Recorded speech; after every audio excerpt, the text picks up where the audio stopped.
경남도 의회가 외유성 논란이 끊이질 않은 이 공무국외 출장제도 개선에 나섰습니다. 도의회 운영위원회는 지난해 12월 행안부가 제시한 지방의회 공무국외 출장 규칙 표준안을 전면 수용한 경남도 의회 의원 공무국외 출장 조례 일부 개정 조례안을 가결했는데요. 자, 이를 두고 행정안전부 표준안에 따른 규칙만 개정할 것이 아니라 앞으로는 그 세부적인 기준 마련이 필요해 보인다는 지적도 나오고 있습니다. 창원대학교 법학과의 김명용 교수와 함께 이 말씀 좀 나눠보죠. 교수님 안녕하십니까? 예, 안녕하세요. 네. 창원대학교 법학과 김명용 교수입니다. 예. 자, 지방의원들의 공무국의 출장을 두고 그 외유성 논란이 끊이지 않았지 않습니까? 그동안에. 네. 그래서 지난해 이제 행정안전부가 관련 규칙 표준안을 내놨는데 이걸 일단 도의회가 전부 수용을 했고요. 네네. 위원회 차원에서. 네. 그동안에 이렇게 외유성 논란이 있지 않습니까? 이게 왜 수그러들지 않았을까요? 어떻게 보십니까? 뭐 여러 가지 이유가 있겠습니다만 첫째는 출장 목적의 불명확성입니다. 네. 공무 출장이라고 하지만 선진 사례 견학 등 추상적인 표현이 많고요. 네. 구체적인 정책 성과나 연구 목표가 부족한 경우가 많았습니다. 네. 그래서 결과적으로 관광과 무엇이 다른가 하는 의문들을 많이 제기했고요. 네. 두 번째는 이제 많이 개선되었습니다만은 일정 구성에 있어서 유명 관광지 방문 또는 쇼핑, 자유시간 비중이 좀 높아서 네네. 이게 실제 정책하고 관련 있는 기간 방문은 좀 형식적으로 하고 예. 여기에 좀 치중이 된 거 아니냐. 실질보다 관광 중심 일정이 좀 있다. 이렇게 해서 논란이 좀 됐고요. 예. 세 번째는 이제 공무국외 출장을 다녀온 이후에 성과물이 뭐가 있느냐. 예. 또는 그 결과에 대해서 평가가 좀 되고 있느냐. 그래서 출장 후 보고서가 부실하거나 형식적인 정책 반영 사례 이런 것들이 좀 문제가 있고요. 예. 결국은 이제 도민들이 생각할 때는 우리의 그 세금을 통해서 의원들이 뭐 해외 관광성 외유를 갔다 오지 않았을까 하는 그런 부분에 많은 비판이 제기되었습니다. 예. 그러니까 마지막에 지적해 주신 뭐 성과물 부족 같은 경우가 그런 거 아니겠습니까? 예를 들어 연수를 갔다 오고 나서 어떤 정책이 위반되거나 관련 조례가 뭐 생긴다거나 이런 성과가 만약에 있다면 연수의 필요성이 좀 있구나라고 좀 도민들도 느낄 텐데 이제 그런 경우가 거의 없다 보니 또 아까도 지적해 주신 것처럼 연수가 아니라 이거 관광 아닌가라는 그런 어떤 스케줄 이런 것도 그동안에 문제가 되어 왔고 여러 가지 문제가 참 많았습니다. 근데 교수님 도민들이 많은 관심을 가지고 있는 것 같습니다. 교수님 근데 그 공무국외 출장 자체의 필요성 같은 경우를 그건 좀 인정하시나요? 공무국외 출장 같은 경우에는 반드시 다녀와야죠, 사실은. 네. 그런데 이제 예산상의 문제가 있어서 동남아에 국한되고 있는데 이것을 이제 뭐 형식적으로 매년 일정한 국가를 반복적으로 가는 것보다는 좀 구라파 쪽에도 가서 우리 아시아와 다른 어떤 문화권에서 예를 든다면은 노인 일자리 문제, 지역 소멸 문제, 외국인 노동자들을 어떻게 국민에 유입시켜서 정착을 할 수 있는 문제 이런 것들을 좀 보아야 되지 않을까 그런 측면에서 저는 공무국외 출장에 대해서는 뭐 찬성합니다. 알겠습니다. 그래서 행안부가 일단 표준안을 내놨지 않습니까? 하도 문제가 되니까. 그래서 경남도의회 운영위원회가 일단 의원 공무국외 출장 조례 일부 개정 조례안을 일단 통과시켰고요. 그 내용을 좀 하나하나 살펴보겠습니다. 일단 보면은 도의회가 임기 만료 1년 이내 출장을 제한하도록 이렇게 규정을 뒀네요. 이제 앞으로 졸업여행이라는 그런 얘기는 좀 사라지겠네요, 그죠? 이게 이제 사실상 그동안 문제가 되었습니다. 왜냐하면 1년 남겨두고 갔다 와서 그 정책이 어떻게 반영을 할 것이며, 그다음에 임기가 끝나고 이분이 다시 뭐 도의원이 된다는 그런 가능성이 낮은데도 불구하고, 그냥 뭐 임기가 끝나니까 이제 그동안 수고했다는 의미에서 다녀오는 의미가 아니냐, 뭐 이렇게 좀 생각을 했었는데, 이번에 이제 개정안을 통해서 출장 가기 전에 이 검토서 이쪽 계획서 이런 것들을 충분하게 공개를 하고 그다음에 주민 의견을 수렴을 해서 심사에 반영하겠다. 이런 것이 이제 규정이 되었기 때문에 네.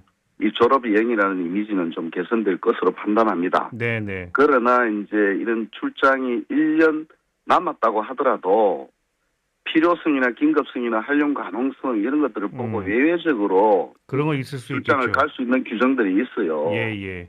그래서 이런 부분들은 이제 엄격하게 기준을 마련하고 엄격하게 심사가 이루어져야 되지 않느냐. 외외이기 때문에 예. 좀 엄격하게 앞으로 이루어져야 될 것이다. 이렇게 봅니다. 그게 악용될 수도 있다라는 말씀으로 들리네요. 말씀을 들어보니. 그게 이제 재량권이 있기 때문에 네네. 그 재량권은 이제 어떤 기준에서 하느냐에 따라서 악용의 여지도 있긴 하죠. 네네. 없다고는 볼 수 없습니다. 알겠습니다. 자, 그리고 만약에 심사를 해서 이번 출장이 위법 부당하다 이런 결론이 만약에 날 경우에는 내부 징계에 그치지 않고 감사원이라든가 아니면 국민권익위원회에 뭐 의무적으로 감사라든가 아니면 조사를 의뢰하겠다 이런 얘기가 있는 거 보면 근데 이제 그런 경우는 사안이 중대한 경우 아니겠습니까? 그거는 뭐 예를 들어서 법령에 위반됐다든지 또는 뭐 예를 들어서 회계 원칙에 위반된 그런 특수한 경우죠. 그래서 이제 어쨌든 간에 사전적으로 출장을 가기 전에 통제를 하는 시스템. 그리고 사후 출장 후에 만일 법령에 위반됐을 경우에 뭐 상당히 위반됐다는 그런 의미가 있을 경우에는 감사원이나 국민권익위원회에 이제 외부 감사를 통해서 그에 대한 뭐 징계라든지 이런 부분은 아주 마땅하다고 그렇게 생각을 합니다. 근데 그 판단도 의회 가는 거잖아요. 그렇죠. 이제 그래서 우리가 의회에서 계속 이런 문제가 있으면 제19 감사기다 이런 비판들을 많이 받아왔는데 이럴 경우에는 이제 의회에 국외공무출장위원회가 있어요. 심사위원회가. 그 심사위원회를 좀 더 객관적이고 외부에서 통제 가능한 그런 위원을 구성을 해서 결정하면 훨씬 더 합리적이고 객관적인 판단이 되지 않을까 이렇게 생각합니다. 네, 언론의 역할도 중요할 것 같고요. 이런 과정에서. 자, 그리고 보통 왜 국외연수에 동행하는 공무원들이 있어 왔잖아요.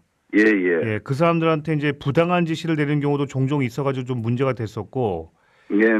그래서 그 부분을 금지를 하면서 그러니까 공무원을 보호하는 조항도 함께 마련을 했다면서요.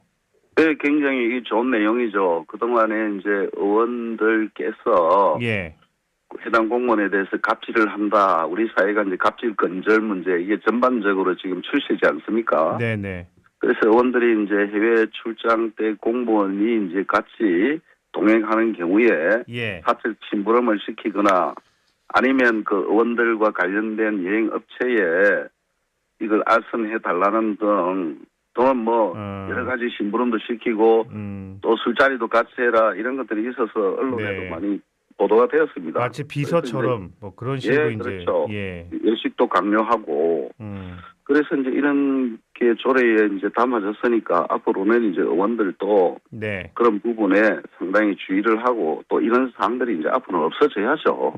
공무원도 고유한 인격체예요. 그 이런 것들은 잘 담았다고 봅니다. 알겠습니다. 근데 그 눈여겨볼 부분이 뭐냐면 사전 심사 단계 있잖아요. 연수를 떠나기 전에.